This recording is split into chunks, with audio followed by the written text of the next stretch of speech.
Hello everyone, আসসালামু আলাইকুম। আমি রওশনারা ওয়েলকাম করছি ইন্ডিয়ান ভিসা রিলেটেড আরও একটি ভিডিও দেখার জন্যে। আপনারা আমার থাম্বনেল দেখে বুঝে গেছেন যে খুব গুরুত্বপূর্ণ একটি বিষয় আপনাদের জানানোর চেষ্টা করছি, যাতে আপনাদের উপকারে আসে। কাজেই পুরো ভিডিওটি দেখার চেষ্টা করবেন স্কিপ না করে। তো ইন্ডিয়ান মেডিকেল ভিসা প্রত্যাশীদের জন্য কিন্তু খুব দ্রুত একটি সুখবর আসছে। এই ব্যাপারটা নিয়েই এখন কথা বলছি। ইন্ডিয়ান হাই কমিশনের কর্মরত একজনের সাথে কথা বলে জেনেছি যে খুব দ্রুত তারা বাংলাদেশে ইন্ডিয়ান মেডিকেল ভিসা আবারও শুরু করার ব্যাপারে কথাবার্তা বলছেন। বাংলাদেশ পররাষ্ট্রমন্ত্রীর সাথে ব্যাপারটা নিয়ে কথা অলরেডি বলে ফেলেছেন। পরবর্তী মাসে বাংলাদেশ থেকে ইন্ডিয়ান মেডিকেল ভিসা হওয়ার বড় একটি সম্ভাবনা আছে। মূলত এই মুহূর্তে বাংলাদেশে প্রায় অনেকগুলো আইভিক সেন্টার বন্ধ রেখেছে তারা, যেমন ঢাকা এবং সাতক্ষীরার আইভেক সেন্টার হচ্ছে 27, 28 এবং 29 তারিখে কিন্তু বন্ধ ছিল।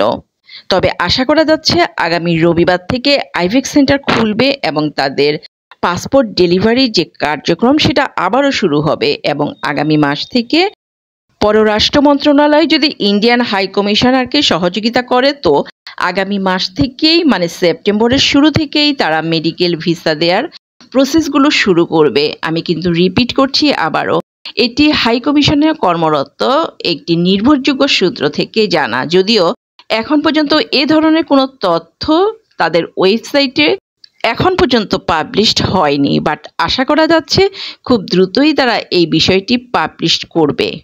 বিষয়টি ওয়েবসাইটে পাবলিশ করার পরে কিন্তু শুরু করবে নতুন আবেদনপত্র নেওয়া। এই ব্যাপারটা কিন্তু আমি আবারও ক্লিয়ার করছি, আমি এটা কিন্তু শুধুই মেডিকেল ভিসা প্রত্যাশী যারা আছেন শুধুমাত্র তাদের জন্যই বলছি।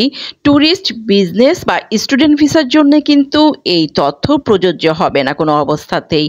শুধুমাত্র মেডিকেল ভিসার ব্যাপারটি তারা শুরু করার চেষ্টা করছে, কেননা প্রতি বছর বাংলাদেশ থেকে প্রায় 6 থেকে 7 লক্ষ পেশেন্ট ট্রিটমেন্ট করানোর জন্য যায়। সো মেডিকেল ভিসা অনেক বেশি গুরুত্বপূর্ণ একটি বিষয়। বা ট্রিটমেন্ট সেন্টারে যদি আপনি চান, তারপরও অনেক সময় অনেক কিছু ধরে রাখতে পারবেন না, ট্রিটমেন্ট অবশ্যই করতে হবে, তাই না? তো এই জন্যেই কিন্তু তারা নিজেদের ভেতর সমঝোতার পরিপ্রেক্ষিতে বাংলাদেশ থেকে ইন্ডিয়ার মেডিকেল ভিসা শুরু করার একটি বেশ বড় সিদ্ধান্ত কিন্তু নিয়েছেন বা আসতে যাচ্ছে এই ধরনের একটা সিদ্ধান্ত। আর আমরা সবাই কিন্তু জানি বেশিরভাগ আইভিক সেন্টার খোলা আছে, বাট শুধুমাত্র ঢাকা সাতক্ষীরার আইভিক সেন্টার বন্ধ থাকার জন্য কার্যক্রম চলেনি। তাদের ওয়েবসাইটে উল্লেখ করা আছে এই দুটি আইভিক সেন্টার বন্ধ আছে বা থাকবে, বাট কবে থেকে চালু হবে এই ব্যাপারে কোনো কিছুই কিন্তু এখন পর্যন্ত ক্লিয়ার করেনি। আশা করা যাচ্ছে রবিবার থেকে তাদের কার্যক্রম শুরু করবে। আর যেহেতু বাংলাদেশ সরকার থেকে তাদের নিশ্চিত করা হয়েছে বাংলাদেশ সেনাবাহিনী তাদের নিরাপত্তা দিবে, সো তারা নির্বিঘ্নে কাজ করতে পারবে। বিষয়টি নিশ্চিত হওয়ার পরে কিন্তু তারা জানিয়েছে যে রবিবার থেকে তাদের কার্যক্রম শুরু করবে এবং খুব দ্রুতই এটা তাদের ওয়েবসাইটে পাবলিশও করবে। ভালো থাকবেন সবাই, আল্লাহ হাফেজ।